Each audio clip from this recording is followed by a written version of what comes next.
You hear that animal? Hey, bro, I cannot see. There's a predator out here.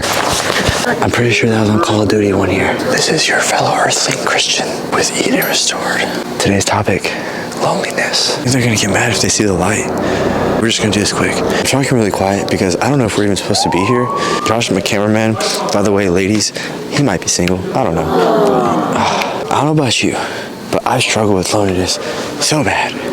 Like horribly. The kind of loneliness to where you get codependent on one person. If that one person isn't there, then you start freaking out. Believe it or not, there's some biblical characters who are super lonely. David, okay? This is the same King David that was a shepherd. If you have your Bible, go ahead and pull it out. Psalm chapter 25. This is the same King David that was shepherding sheep in the middle of the valley of the shadow of death. That's the same David. In the middle of the night, all he has to protect his sheep from hungry wolves is a freaking stick. And a slingshot, right?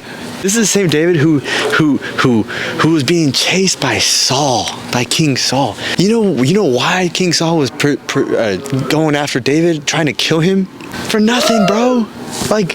For nothing. David was doing everything right. Hey, David in Psalm chapter 25, you know what he talks about? He uses the following words. Lord, I'm lonely. Nevertheless, I trust in you. I'm going to believe, you're going to get me through this loneliness. Regardless of what the reason is. Whether it's your fault you're lonely or whether it's not your fault at all. Whatever the reason why you're feeling this way, regardless of the reason, trust in God. Trust Him. This is the same God that made all that. What reasons do we not have to trust Him? Moment of silence for that, for sure. Okay, cool. Psalm chapter 139, verse 8. David writes, even if I make my bed in hell, you will be there with me. He's talking about God. He's like, hey, it doesn't matter where I'm at. We see that evident in Psalm chapter 23. We see that evident in Psalm 139, verse 8. He's like, you know what? Even if I make my bed in hell, it doesn't matter where I go, you'll be there with me. That's heat. So we are speaking some kind of truth, but since we're inside, I want to talk to you about something that's so incredibly practical. Check this out. So I know that God is with me. I hear you. I totally hear you, Christian. God is with me. I hear you.